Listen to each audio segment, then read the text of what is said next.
Welcome to TG five news. ముందుగా headlines చూద్దాం. Group 1 రగడ ప్రభుత్వంపై ఎమ్మెల్సీ కవిత పోరాట ప్రకటన. గ్రూప్ 1 విషయంలో ప్రభుత్వ తప్పులు ఎండగడతామన్న కవిత 15వ తేదీ వరకు నిరసన కార్యక్రమాలు నిర్వహిస్తామని వెల్లడి. నియామకాలు రద్దు చేసి మళ్లీ పరీక్ష పెట్టాలని డిమాండ్. ఢిల్లీలో బ్రిటన్ ప్రధాని కీర్ స్మార్టర్తో ప్రధాని మోదీ భేటీ. ప్రపంచ స్థిరత్వానికి భారత్ యూకే బంధము ఆధారమన్న మోదీ. భారత్ లో 9 యూకే యూనివర్సిటీల ఏర్పాటుకు అంగీకారం. యూకే రాయల్స్ ఎన్ఫోర్స్మెంట్ కు శిక్షనివ్వనున్న భారత పైలట్లు. అపార్ట్మెంట్ లో 2 అంతస్తులో భారీ కొండ చిలువ. వాచుపల్లిలో కలకలం. తీవ్ర భయాందోళనలో అపార్ట్మెంట్ వాసులు. పోలీసులు స్నేక్ సొసైటీ సభ్యులకు ఫోన్. కొండ చిలువను జాగ్రత్తగా తీసుకెళ్లి అడవిలో వదిలేసిన సొసైటీ సభ్యులు. రేపు ఏపీ కేబినెట్ సమావేశం. ఉదయం 10:30 సచివాలయంలో భేటీ. సీఎం చంద్రబాబు అధ్యక్షతన సమావేశం. 1,14,824 కోట్ల పెట్టుబడులకు ఆమోదం తెలపనున్న మంత్రివర్గం.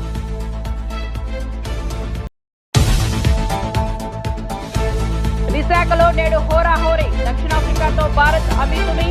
మహిళల వన్డే ప్రపంచ కప్ లో జోరు మీదున్న టీమిండియా. సఫారీ జట్టుపై గెలిచి హ్యాట్రిక్ గెలుపు సాధించాలని చూస్తున్న టీమిండియా. ఇక వార్త వివరాల్లోకి వెళ్తే తెలంగాణ ఉద్యానవన రంగ అభివృద్ధికి దిశానిర్దేశకంగా నిలిచే perspective plan for horticultural in Telangana 2035 పుస్తకాన్ని సీఎం రేవంత్ రెడ్డి ఆవిష్కరించారు. కొండా లక్ష్మణ్ తెలంగాణ ఉద్యానవన విశ్వవిద్యాలయం రూపొందించిన ఈ పుస్తకాన్ని సచివాలయంలో జరిగిన కార్యక్రమంలో విడుదల చేశారు.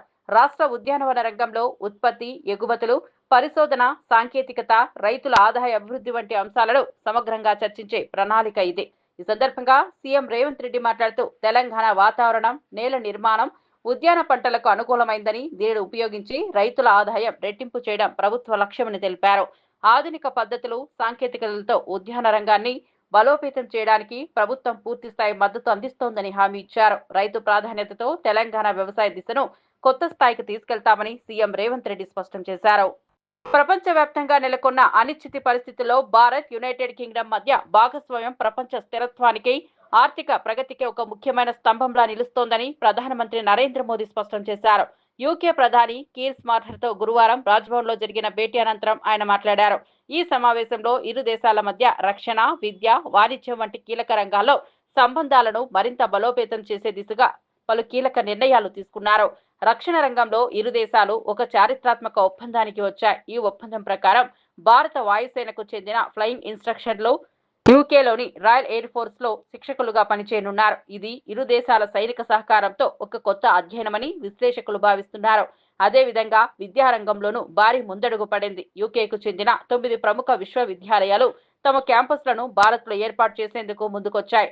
ఇటీవల సౌతాంప్టన్ యూనివర్సిటీ గురుగ్రామ్లో తన క్యాంపస్ ను ప్రారంభించిందని, తొలి బ్యాచ్ విద్యార్థులు ప్రవేశాలు కూడా పొందారని ప్రధాని మోదీ సంతోషం వ్యక్తం చేశారు.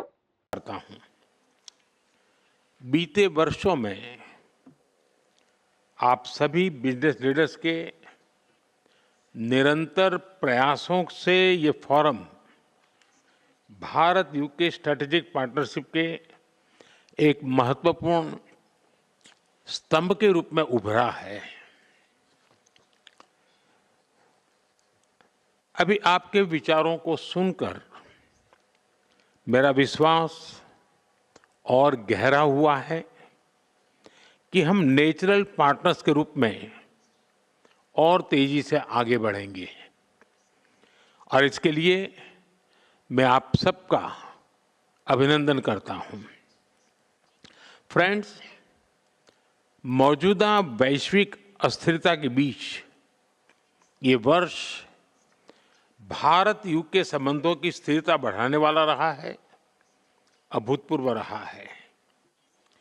इस वर्ष जुलाई में मेरी यूके यात्रा के दौरान हमने comprehensive economic and trade agreement यानी सीटा पर हस्ताक्षर किए थे।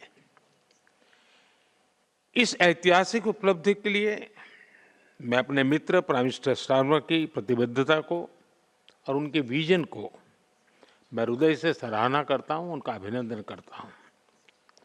ये केवल एक ट्रेड समझौता नहीं बल्कि विश्व की 2 बड़ी अर्थव्यवस्थाओं के बीच shared progress, shared prosperity and shared peoples का रोड मैप है। मार्केट एक्सेस के साथ साथ ये समझौता दोनों देशों में एमएसएमईज को बल देगा।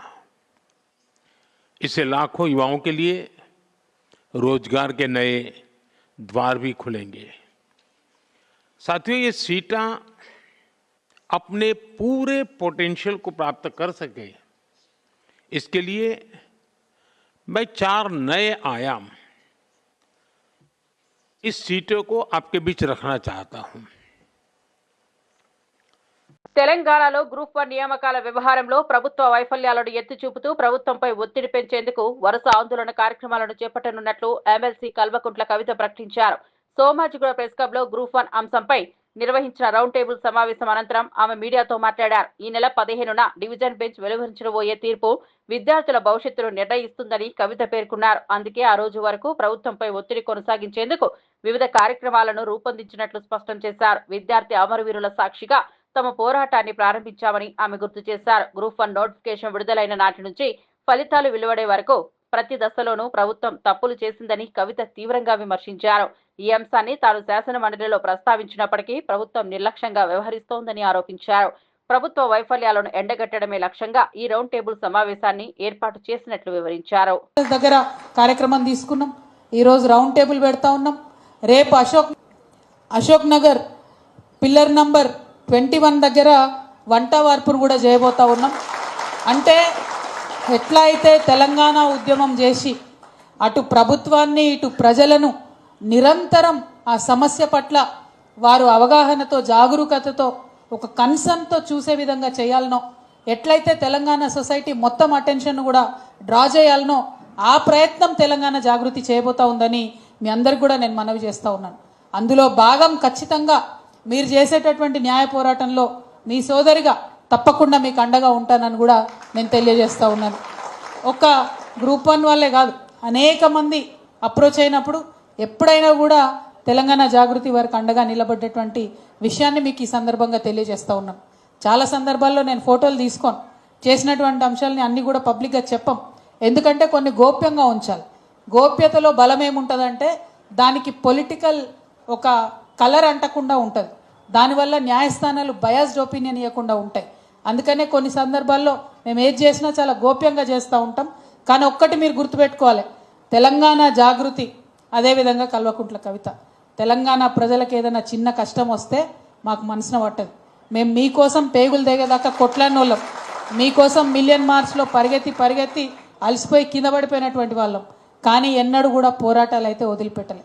పర్సనల్గా మా మీద దాడి చేసిన అనేక రకాలైనటువంటి అంశాలు ముందుకు తీసుకొచ్చి పెట్టినా అల్టిమేట్గా తెలంగాణ జాగృతి తెలంగాణ ప్రజల శ్రేయస్సు కోరి మాత్రమే పనిచేస్తుందనే విధంగా మీకు ఈ సందర్భంగా తెలియజేస్తూ ఉన్నాం. అటవీ ప్రాంతాల్లో నిర్మానుష్య ప్రదేశాల్లో కొండ చిలువలు కనిపించడం సాధారణం. అయితే బాచుపల్లిలోని ఓ అపార్ట్మెంట్లో భారీ కొండ చిలువ ఒకటి ప్రత్యక్షం కావడంతో స్థానికులు తీవ్ర భయాందోళనకు గురయ్యారు. ఏకంగా 2వ అంతస్తులోకి గదిలోకి కొండ చిలువ దూరడం ఆ అపార్ట్మెంట్ వాసులను వణికించింది. వెంటనే పోలీసులకు, స్నేక్ సొసైటీ సభ్యులకు ఫోన్ చేసి సమాచారం అందించగా వారు వచ్చి కొండ చిలువలను జాగ్రత్తగా పట్టి వెళ్లారు.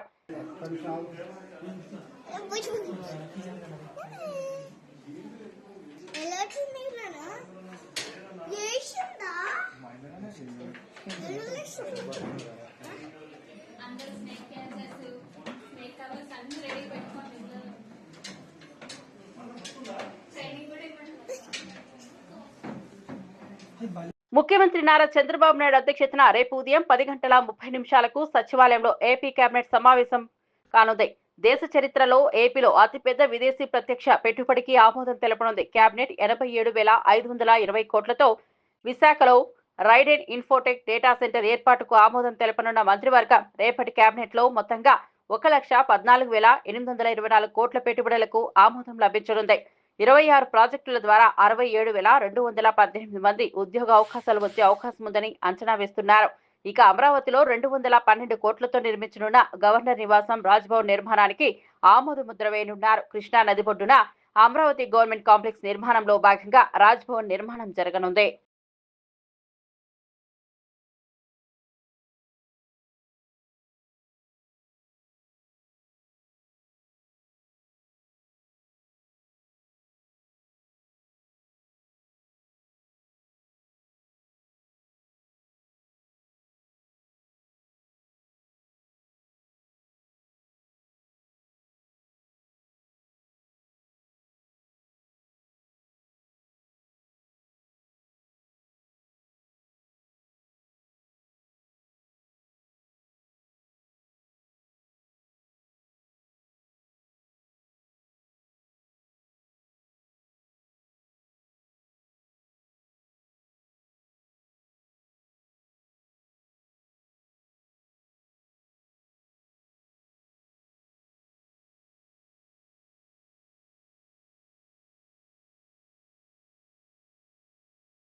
కర్నూలులో జీవి మాల్ వద్ద ఉన్న ఎస్ఆర్ వైన్ షాప్ లో మద్యం తాగిన వ్యక్తి అనుమానాస్పదంగా మృతి చెందారు. ఈ ఘటనతో స్థానికుల్లో ఆందోళన నెలకొంది. సమాచారం అందుకున్న ఎక్సైజ్ అధికారులు సంఘటనా స్థలానికి చేరుకుని విచారణ చేపట్టారు. ప్రాథమికంగా లిక్కర్ క్వాలిటీ సరిగా ఉందని, మరణం ఆరోగ్య సమస్యల కారణంగా జరిగి ఉండొచ్చని ఎక్సైజ్ ఎస్పీ ఆవులయ్య తెలిపారు. మరణానికి గల ఖచ్చితమైన కారణం పోస్ట్మార్టం రిపోర్ట్ వచ్చాకే తేలుతుందని చెప్పారు. మద్యం నమూనాలను సేకరించి ప్రయోగశాలకు పంపించామని వివరించారు. రాష్ట్ర వ్యాప్తంగా కల్తీ మద్యం విక్రయాలపై పహారా పెంచామని, ప్రతి కేసును సీరియస్ గా తీసుకుంటామని స్పష్టం చేశారు. ప్రజలు నమ్మకమైన వైన్ షాపులోనే మద్యం కొనాలని ఎక్సైజ్ అధికారులు సూచించారు. చూశాను, పోలీసులు గారు కూడా వచ్చారు. మేము శాంపుల్స్ కూడా చేస్తాం. తర్వాత లిక్కర్ అనేది పర్ఫెక్ట్ క్వాలిటీ ఉంటుంది. అంటే ఈ వ్యక్తి ఏమన్నా అనారోగ్య కారణాల వల్ల లేదంటే మధ్యలో తాగుతూ కొంతమంది స్ట్రోక్ వచ్చి చనిపోవడం జరుగుతుందండి. ఏదైనా వాస్తవం విజరా రిపోర్ట్లో పోస్ట్మార్టం రిపోర్ట్లో చేద్దాం. శాంపిల్స్ ఏమైనా చేస్తారు సార్? శాంపిల్ ఏమైనా తీసుకెళ్తారా? శాంపిల్స్ ఏమైనా సేకరిస్తారా? ఏంటి శాంపిల్స్ ఇప్పుడు తీస్తామండి సార్. ఇప్పుడు ఇక్కడ పర్మిట్ రూమ్ కి పర్మిషన్ ఉందండి? పర్మిషన్ ఉంది. పర్మిట్ రూమ్ కి లైసెన్స్ ఫీజు కూడా కట్టాడు, పర్మిషన్. హైకోర్టు ఇటీవల బీసీ రిజర్వేషన్లకు సంబంధించిన స్టే తీర్పు జారీ చేయడం దేశీయ రాజకీయ దృష్ట్యా దురదృష్టకరమైనదిగా ప్రభుత్వ విప్ ఆది శ్రీనివాస్ పేర్కొన్నారు. రేవంత్ రెడ్డి నాయకత్వంలో ఇంకా కాంగ్రెస్ ప్రభుత్వం బీసీ హక్కుల కోసం నిరంతరంగా యుద్ధం సాగించింది. కేంద్రం సహకారం లేకపోయినా గవర్నర్ అప్రాంతీయంగా మా ప్రభుత్వం ఒంటరి పోరాటంతోనే ఫలితాలకు కారకమైంది. టెక్నికల్ విషయాలు, అవసరమైన కొలగణన, డెడికేట్ కమిషన్ ఏర్పాటు వంటి అన్ని క్రమాలు పద్ధతి ప్రకారం పూర్తి చేశామన్నారు. ఇప్పుడు హైకోర్టు స్టే వల్ల బీసీ యువతల ఆశలపై దెబ్బ తగిలిందని, వారు ఎదురయ్యే నిరాశలు పరిగణలోనికి తీసుకుని అభ్యర్థించారు. ప్రజలకు, విద్యార్థులకు న్యాయం చేయాలనే తపనతో ప్రభుత్వం అన్ని ఫలితవంతమైన ఛాన్సుల్ని పరీక్షిస్తోందని, అవసరమైతే మరిన్ని లీగల్ స్టెప్స్ తీసుకుంటామని ఆది శ్రీనివాస్ తెలిపారు. బీసీ సమాజానికి వ్యతిరేకంగా ఎవరైనా చర్యలు ఉంటే పార్టీ దృఢంగా నిలబడే ప్రయత్నంలో ఉంటుందని, తక్షణమే పరిష్కారం కోసం ప్రభుత్వం పనిచేస్తోందని స్పష్టం చేశారు. కులగణన చేశాం, డెడికేషన్ కమిషన్ వేశాం, చట్టం ఉభయ సభల్లో కూడా అమలు చేసుకొని ముందుకు పోతున్నటువంటి సందర్భం మా బీసీ బిడ్డలందరూ కూడా నోటికాడికి వచ్చిన బుక్కను అందకుండా జరిగిందనేటువంటి బాధతో ఉన్నటువంటి సందర్భంలో మాట్లాడుతున్నటువంటి మాటలుగా ఈరోజు ఒకవేళ బీజేపీ ప్రభుత్వం మేము చేసిన చట్టాలని గౌరవించి మా బీసీ బిడ్డలకు వచ్చేటువంటి ఈ చక్కటి అవకాశాలను వారి షెడ్యూల్ లైన్లో చేర్చిన ఈరోజు ఇలాంటి పరిస్థితి ఉండకపోనేమని ఒక భావన సందర్భంగా వ్యక్తం చేస్తూ, ఓవైపు కేంద్ర ప్రభుత్వం పట్టించుకోలేదు మమ్మల్ని, మరోవైపు గవర్నర్ గారు కూడా మమ్మల్ని పట్టించుకునే సందర్భంలో రాష్ట్రపతి గారిని మా ముఖ్యమంత్రి రేవంత్ రెడ్డి గారి నాయకత్వంలో కలుస్తామంటే కనీసం అపాయింట్మెంట్ కూడా ఇవ్వని సందర్భంలో మేము ఎలాంటి నిరాశ నిస్పృహలకు పోకుండా ఈ రాష్ట్ర ప్రభుత్వం చేతుల్లో ఉన్నటువంటి అన్ని లక్ష్యాలను ఒకటి తీసుకొని ముందుకు పోతున్నటువంటి సందర్భం బీసీ సమాజం గుర్తించిన వేళ ఈరోజు స్టే రావడం, ఎన్నికల ప్రక్రియ ప్రారంభమైన తర్వాత నామినేషన్ ఈరోజు మొదలవుతున్నటువంటి సందర్భంలో అనేక మంది నామినేషన్ కూడా వేయడానికి వస్తున్నటువంటి సందర్భంలో ఈ విధంగా రావడం బాధాకరంగా ఈ సందర్భంగా భావిస్తూ, అయినా మేము న్యాయ పోరాటాన్ని ఆపమనే మాటని సందర్భం చెప్తూ మా ముఖ్యమంత్రి రేవంత్ రెడ్డి గారు, కాంగ్రెస్ పార్టీ ప్రభుత్వం, కాంగ్రెస్ పార్టీ కూడా రాహుల్ గాంధీ గారి ఆలోచన మేరకు మల్లికార్జున గారి నాయకత్వంలో, మహేష్ కుమార్ గౌడ్ గారి నాయకత్వంలో న్యాయ పోరాటం చేస్తాం. 42% రిజర్వేషన్తోనే ముందుకు పోవడానికి కోసం ఈ ప్రభుత్వం ఖచ్చితంగా నిలబడుతున్నమాట సందర్భం చెప్తూ, ఓవైపు బీఆర్ఎస్, మరో బీజేపీ ఈ 42% రిజర్వేషన్ అమలుకు ముందుకు రాకపోవడం వల్లనే ఇలాంటి పరిస్థితి వచ్చిందనే మాట సందర్భంగా భారతీయ జనతా పార్టీ రాజకీయ కోణంతోనే ఆలోచన చేసి మా బీసీ బిడ్డలకు రిజర్వేషన్ ప్రక్రియను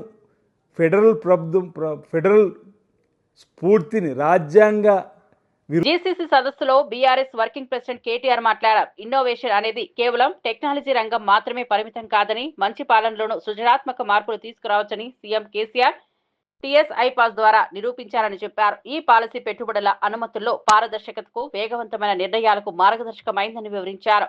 న్యూయార్క్ లో కేపీఎంజీ కంపెనీ చైర్మన్లతో మాట్లాడుతూ, ఇలాంటి పాలసీ భారతదేశంలో ఏ రాష్ట్రంలోనూ లేదని నేను చెప్పగా, ఆయన ఇది అమెరికాలో కూడా లేదు అని కేటీఆర్ వెల్లడించారు. టీఎస్ఐ పాస్ వల్ల తెలంగాణ పరిశ్రమల కేంద్రంగా ఎదిగిందని, పెట్టుబడిదారులు నమ్మకంగా రాష్ట్రంలోకి వస్తున్నారని అన్నారు. పాలనలో ఇన్నోవేషన్ చేయగల నాయకుడే ప్రజల భవిష్యత్తును మార్చగలరని కేటీఆర్ వ్యాఖ్యానించారు. Our leader, the first Chief Minister of Telangana, Shri KCR, believed in one simple philosophy. He always told us from day one till the very last day we were in government. He said, move away from putting all the faith and putting all the responsibility on an individual. Go to the institutionalized approach. Instead of relying on an individual, अगर एक individual अच्छा काम कर रहा है, वो जब तक वहां रहेगा, काम ठीक ठाक चलेगा. पर वो individual अगर हट गया वहां से, फिर एक बार you'll have to start from square one.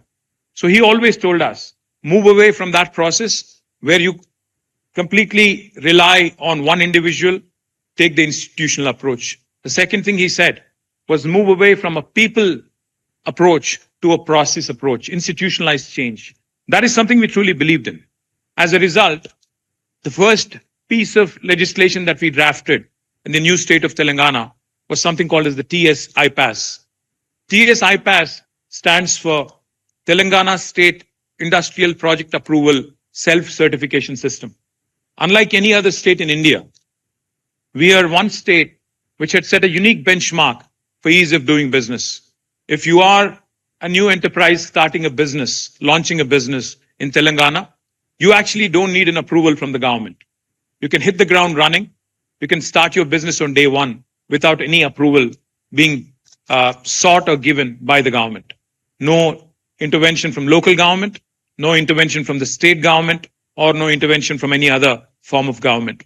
This is something that we pioneered and we championed, and as a result, today, BC సంక్షేమ సంఘం జాతీయ అధ్యక్షుడు ఆర్ కృష్ణయ్య వెల్లడించినట్లు ప్రభుత్వ వాగ్దానాలు అమలు కాని పరిస్థితుల్లో వారికి నోటికాడు కూడులాగే బాధ కలిగించిందని ఆయన మండిపడ్డారు. ఆయన మాట్లాడుతూ మాటబద్ధులైన వాగ్దానాలకు బదులుగా మార్పులే లేదని, సంస్కరణల కోసం మండల కమిషన్ తరహా శక్తివంతమైన ఉద్యమాలను ప్రారంభిస్తూ రాష్ట్ర స్థాయిలో శక్తివంతమైన నిరసనలకు పిలుపునిచ్చారన్నారు.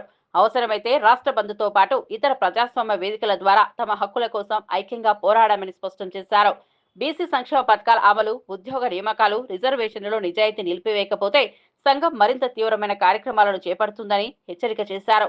ప్రజల మద్దతును పొందుతూ శాంతిపూర్వకంగా ఆందోళనలు, ర్యాలీలు, చైతన్య కార్యక్రమాలు చేపట్టి ప్రభుత్వంపై ఒత్తిడి పెంచుతామని చెప్పారు. ఆయన కుటుంబాల మరియు యువతల సంక్షేమం కోసం ఈ పోరు తప్పనిసరి అని పేర్కొని ప్రజల కోసం రాజ్యాంగపరమైన హక్కులను సాధించే వరకు ఉద్యమాన్ని నిలుపుతామని స్పష్టం చేశారు.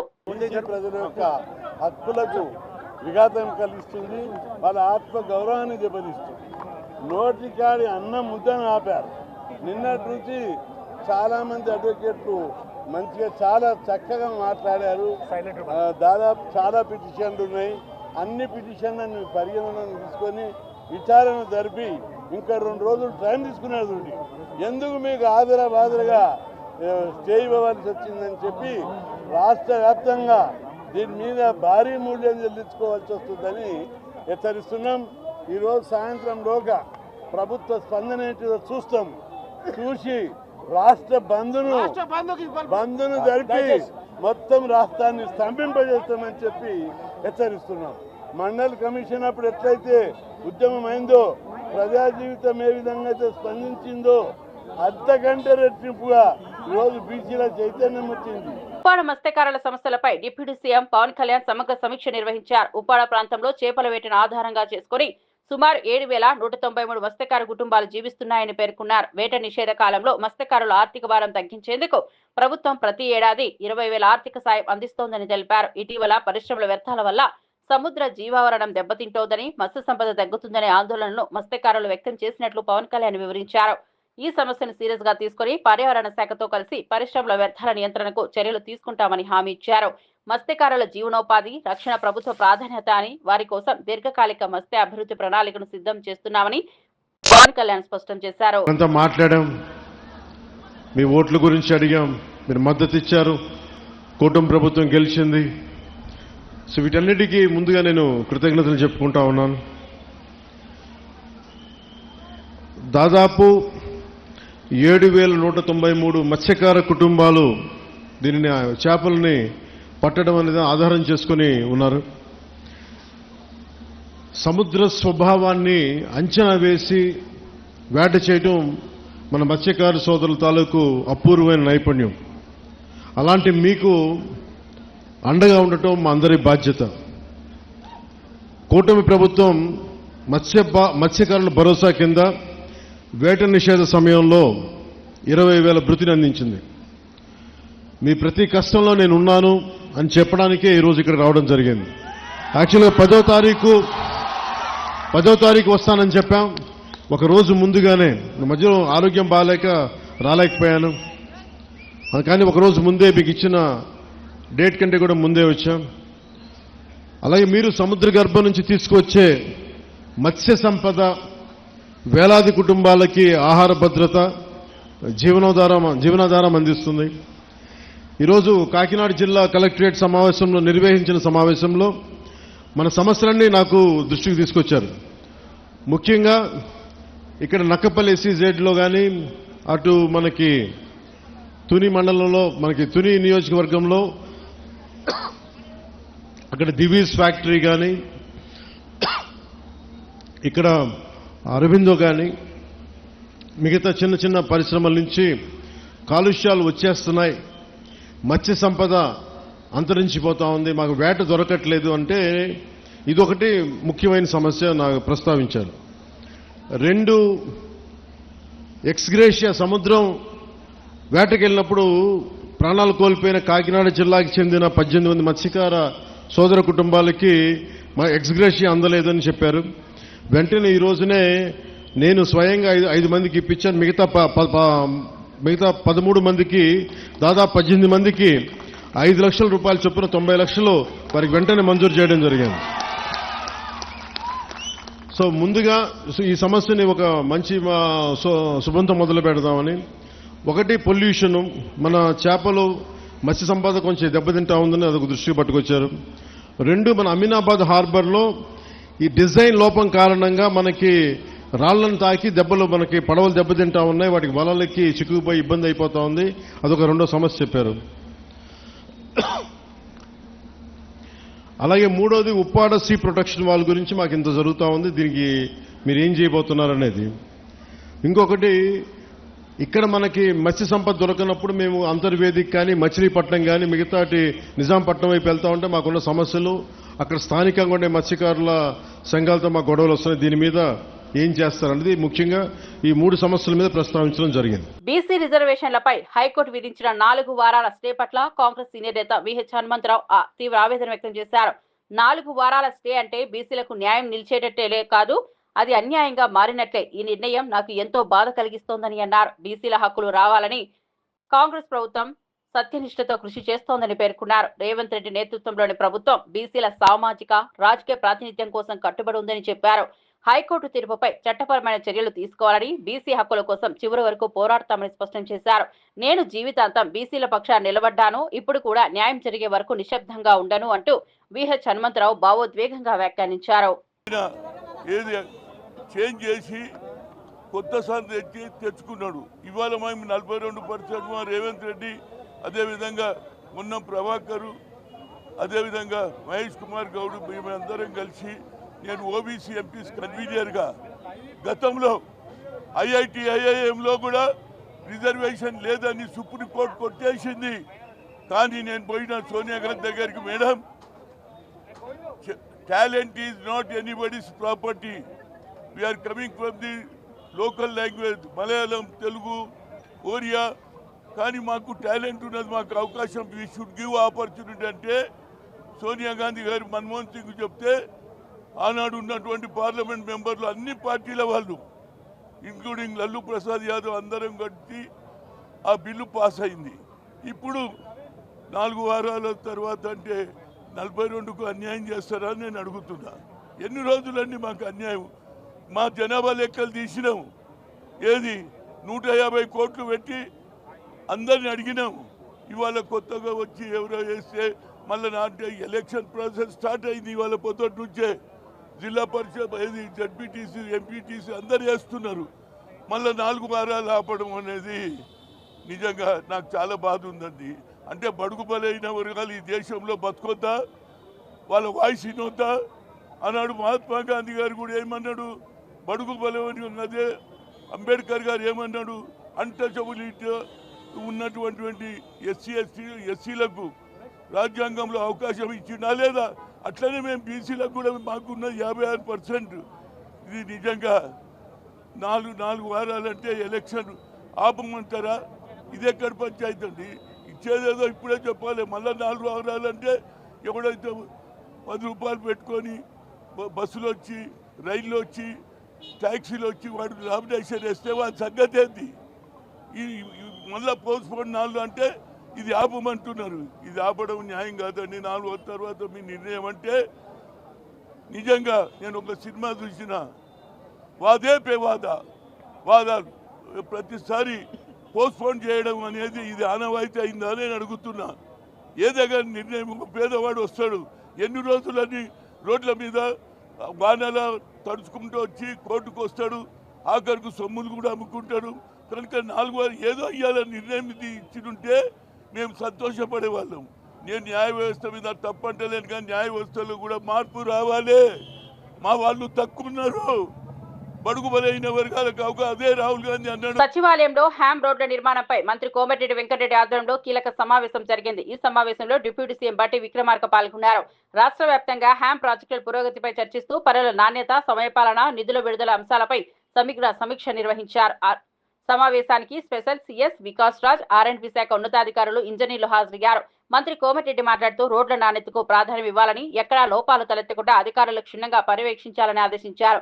హ్యామ్ ప్రాజెక్టులు పూర్తయితే రాష్ట్ర రవాణా సౌకర్యాలు మరింత మెరుగుపడతాయని తెలిపారు. డిప్యూటీ సీఎం బట్టి విక్రమార్క కూడా ప్రజల సౌకర్యాల కోసం ప్రాజెక్టులు వేగంగా పూర్తవ్వాలని సూచనలు ఇచ్చారు.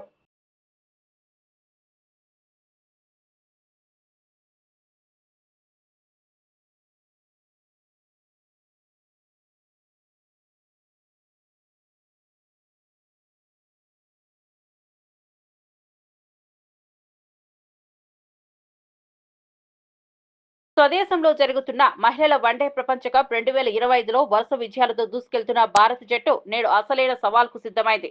తొలి 2 మ్యాచ్ల్లో శ్రీలంక, పాకిస్తాన్పై గెలిచినప్పటికీ ఇప్పుడు బలమైన దక్షిణాఫ్రికాతో కీలక పోరుకు దిగుతోంది.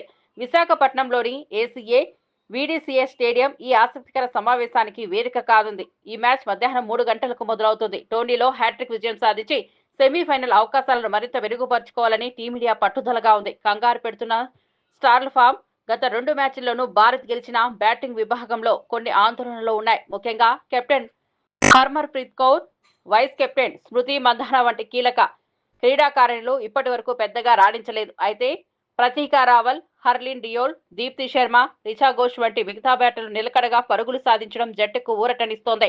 బలమైన బౌలింగ్ లైనప్ ఉన్న దక్షిణాఫ్రికాను ఎదుర్కోవాలంటే స్టార్ బ్యాటర్లు ఫామ్లోకి రావడం అత్యంత కీలకం. భువనగిరి నియోజకవర్గం భూదాన్ పోచంపల్లి మండలం పిల్లాయపల్లి గ్రామంలో ఇంటింటికి కాంగ్రెస్ బాకీ కార్డుల పంపిణీ కార్యక్రమంలో కంచెల రామకృష్ణారెడ్డితో కలిసి పాల్గొన్న భువనగిరి మాజీ శాసనసభ్యులు, బీఆర్ఎస్ పార్టీ నియోజకవర్గ ఇన్ఛార్జ్ శ్రీ ఫైల శేఖర్ రెడ్డి ఈ సందర్భంగా మాట్లాడుతూ అబద్ధాలకు బ్రాండ్ అంబాసిడర్ రేవంత్ రెడ్డి అని, బాకీ కార్డులతో కాంగ్రెస్ బండారం బయటపెట్టి స్థానిక ఎన్నికల్లో కాంగ్రెస్ మోసాలకు ఓటుతో బుద్ధి చెప్పాలని కోరారు. ఈ కార్యక్రమంలో జిల్లా మండల నాయకులు, కార్యకర్తలు తదితరులు పాల్గొన్నారు.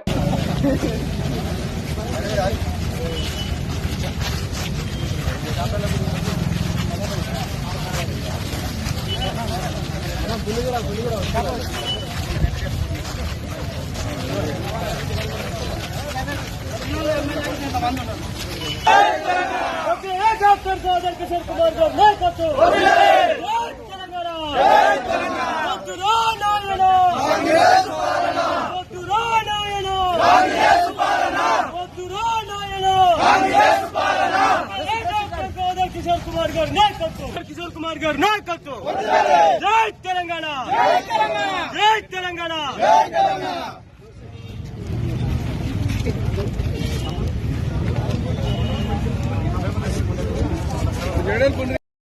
మోసపూరితమైనటువంటి మాటలతోని, అబద్ధపు హామీలతోని, 6 గ్యారెంటీలతోని 420 దొంగ ప్రభుత్వం 420 హామీలు ఇచ్చి ప్రజలను మోసం చేస్తూ ప్రభుత్వంలోకి వచ్చింది. కాబట్టి వారు ఇచ్చినటువంటి 6 గ్యారెంటీలను అది గ్యారంటీ కార్డు పేరుతో ప్రజలను మోసం చేసి అది గ్యారంటీ కార్డు కాదు.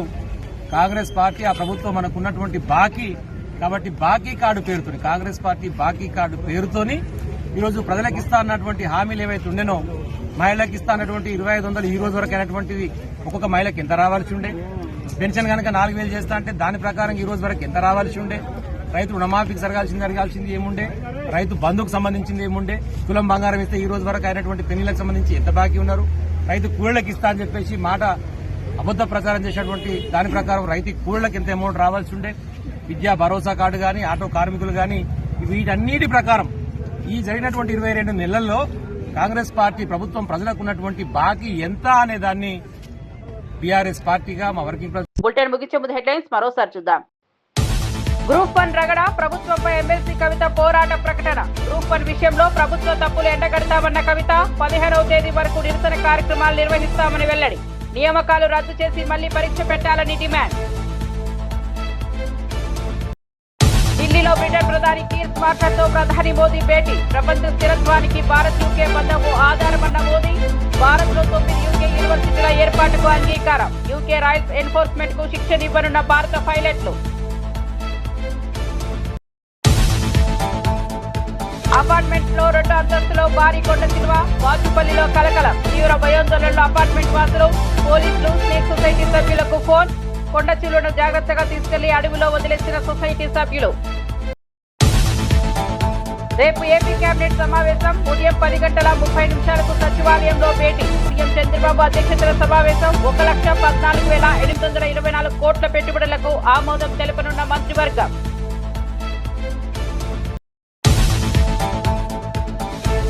విశాఖలో నేడు హోరాహోరీ. దక్షిణాఫ్రికాతో భారత్ అమీతుమి.